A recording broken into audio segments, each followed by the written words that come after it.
Hello বন্ধুরা, আজকে শনিবার আর এখন জানি না কটা বাজে। আমার পেছনে ব্যাকগ্রাউন্ড দেখে বুঝতেই পারছো আমি কলকাতায় নেই, কোথাও একটা এসেছি। তো আমি এসেছি বাবার বাড়িতে। গতকাল ছিল শুক্রবার। আমি আর স্নিগ্ধা এসেছি, আর ওর বাবা আসেনি। ওর বাবা আসবে সোমবারে, আর আমাদের আছে বিয়ে বাড়ি উপলক্ষে এসেছি। তো ভিডিও আর করিনি কালকে, কারণ ট্রেনে একা একা এসেছি, তো কী আর ভিডিও করবো। আয় রে গুদু, স্নিগ্ধা কোথায়? আয় স্নিগ্ধা, এই যে গুদু চলে আসবি। আয় গুদু, এখানে বস, এখানে এখানে কাছে আয়। এ হচ্ছে গুদু, এ হচ্ছে আমার মামার ছেলে। আর মিঠি কোথায়? মিঠি কোথায়? মিঠি আছে বাড়িতে। এর বুনু এক নম্বরের শয়তান। বল, তোকে মারে গুদু? মিঠি মারে? এখানে তুই পেছন দিকে আয়, তুই পেছন দিকে আয়। এই যে অফিসার হাঁপিয়ে হাঁপিয়ে এলো। কোথা থেকে আসলি? হাঁপাতে হাঁপাতে নিচ থেকে উপরে গেলাম, আবার উপর থেকে নিচে আসলাম। কেন? খুঁজেই পাচ্ছিলাম না কোনো। বাবা, আর স্নিগ্ধা সকাল থেকে কতগুলো চকলেট খেয়েছিস? অগন্তি, 5টা। এখনো মুখে চকলেট, তাই না? এখনো মুখে চকলেট। আর চিপস কতগুলো? ইমা মারছিস কেন মাথায়? আর কতগুলো খেয়েছিস? কুচি। এটার মামা হয়, মামা দুটো মামা একদম। তো দেখিস আমার ভিডিও? দেখিস দেখিস ভিডিও দেখিস? কে দেখায়? এটা তোর মা? আমি নিজের মোবাইল ঘাঁটি। বাবা, চল যাই। আমরা এখন এসেছি জামা কাপড় মিলতে, জামা কাপড় মিলবো। এই যে এই চোরের জামা কাপড়। চলো। কি হচ্ছে? আমি আসতেছি। হ্যাঁ, আসছি। মাথা টাথা সব দেখা যাচ্ছে আমার? সব দেখা যাচ্ছে। ভালো আসছি। ভিডিওটা করছিল আমার মামার ছেলে, আর ওকে আমি যেভাবে ক্যামেরাটা ধরে দিয়েছিলাম ও সেমভাবে ধরেছিল, যার জন্য ওকে জিজ্ঞেস করছিলাম যে আমাকে দেখা যাচ্ছে তো পুরোপুরি। তা এখন ছাদে চলে এসেছি, জামা কাপড়গুলো মেলে দিয়েছি। কালকে সেই ট্রেনে আসার জামা কাপড় প্লাস বাড়িতে আসলে স্নিগ্ধা এত জামা কাপড় নোংরা করে, মানে একটা জামা পরানোর সঙ্গে সঙ্গে নোংরা করে দেয় ও। তো আমার মাঝে মাঝে মনে হয় যখন আমি বাড়িতে আসবো, কালো কালো যেসব জামা কাপড়গুলো মানে সোয়েটার প্যান্ট ওগুলো নিয়ে আসবো, আর ওখানে যখন থাকবো তখন এইসব জামা কাপড় নিয়ে আসবো, কারণ এত পরিমাণে নোংরা করে। আর আমাদের যেহেতু রাস্তার পাশেই বাড়ি, প্লাস শ্বশুরবাড়িতে গেলেও ওরকম হয়, ধুলো বালিতে পুরো জামা কাপড়ের অবস্থা খারাপ করে দেয়।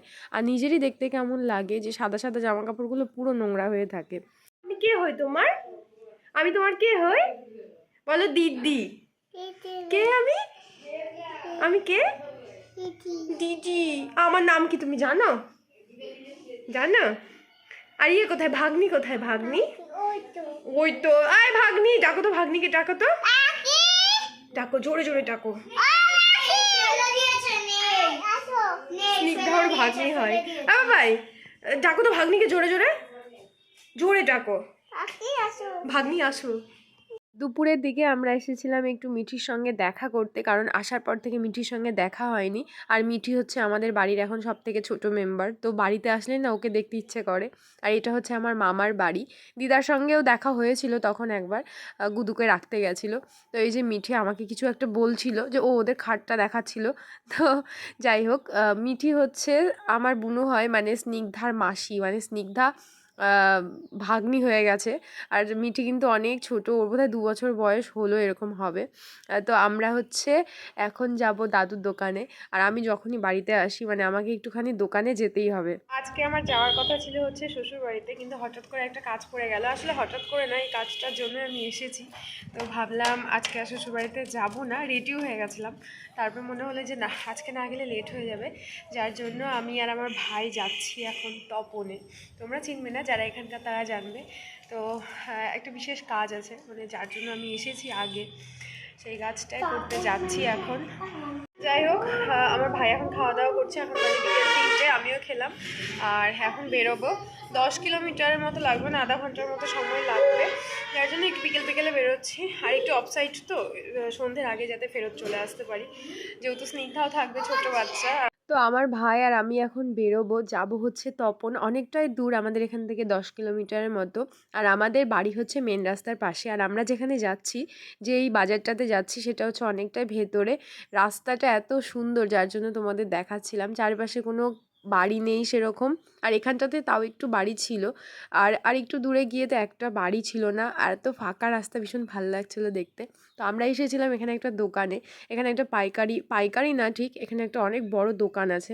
তো সেটারই আমরা খোঁজ পেয়েছি, যার জন্য আমার ভাই আর আমি চলে এসেছি রবিবারে। তো ওদের দোকানও একটু হালকাই থাকে।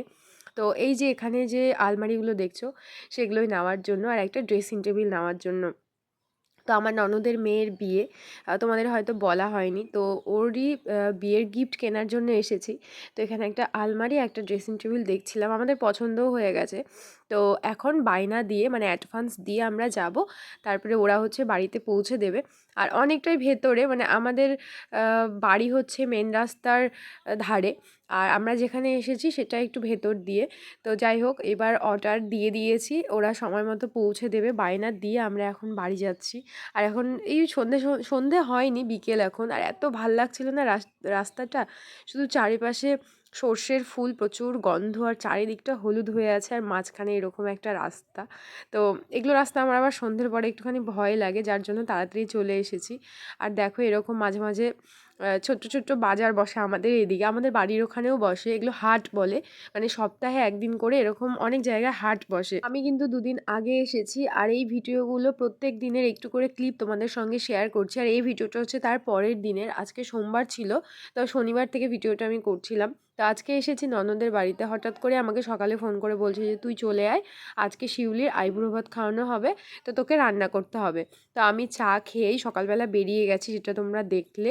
আর এসে একটুখানি রান্না বান্না করেছি, মাছের ঝোল, ডাল, সবজি, মানে যেগুলো হয় দেয় আইবুড়ো ভাতে, তো সেগুলো একটুখানি রান্না করেছি। করে এবার এই যে স্নিগ্ধার অবস্থা দেখো, মানে হাত পায়ের যে অবস্থা, খালি পায়ে চারিদিকে ঘুরে বেড়াচ্ছে। এবার কিছু বলার নেই, এখানকার পরিবেশটাই ওরকম। এবার ওকে তো ধরে বেঁধে রাখা যায় না। আর ওই দেখো গ্রামের মানে কোনো অনুষ্ঠান হলে যেভাবে রান্নাবান্না করা হয়, খড়ির মানে কি বলবো উনানে রান্না করা হয়। তারপরে হচ্ছে শিউলি রেডি হয়ে গেছিলো, এখন ওকে আইবুড়ো ভাত দেওয়া হবে। আর এক এক জায়গায় এক এক রকম নিয়ম। তো ওর কিন্তু মানে শাখা পলা আজকেই পরিয়ে দিয়েছে, আমি দেখছি আজকে কেন পরিয়েছে, আমি হয়তো ভেবেছিলাম যে বিয়ের দিন বা বিয়ের একদিন আগে পরাবে, তো দেখছি বিয়ের 2 দিন আগেই পরিয়ে দিয়েছে। যাই হোক, এক এক জায়গায় এক এক রকম নিয়ম। আর শিউলিকে দেখতে অনেক ছোট মনে হলেও ওর কিন্তু অতটাও ছোট না, ওর জানি না বয়স কত, কিন্তু ও এইচএস দিয়েছে, 1 বছর আগে হবে। তারপরে এখানে স্নিগ্ধা আলতা পরছিল, আসলে সবাই আলতা পরছিল, কিন্তু আমি আর পরিনি, কারণ আলতা পরলে না ভালো লাগে না যখন উঠে যায়। আর সামনে যেহেতু বিয়েবাড়ি আছে, তো আমি আর আলতা ফালতা কিছু পরিনি। আর আমার একটা নখ অলরেডি ভাঙা আছে, মানে উঠে গেছে, তো সেখানে আলতা পরলে একেবারেই ভালো লাগে না। তো এখন ওকে খাওয়াচ্ছিল, তারপরে আমরা খেতে বসে গেছিলাম। আর সবার কিন্তু বিয়ের নিয়ম আলাদা হয় দেখবে। আর আমার শ্বশুরবাড়িতে আমার এই ফার্স্ট টাইম কোনো বিয়ের অনুষ্ঠানে অ্যাটেন্ড করা। তো মানে আমি কখনো আমার শ্বশুরবাড়িতে কোনো বিয়ের অনুষ্ঠান আসতেই পারিনি, যেহেতু বাইরে থাকি। তো সব কিছুর পরে আমি আবার আমার বাবার বাড়িতে যাচ্ছিলাম, একটুখানি কাজ ছিল। আর স্নিগ্ধার পাপাও চলে আসবে কিছুক্ষণের মধ্যে, তো ও আবার আমাদেরকে নিতে আসবে ফুলবাড়িতে। তো যাই হোক, এরকম অনেক কিছু চলতে থাকে আমরা যখন বাড়িতে আসি। তো মাঝখানে একটু সর্ষের ফুলের বাগান পেয়ে গেছিলাম, মানে ক্ষেত, তো সেখানে একটুখানি ছবি তুলছিলাম।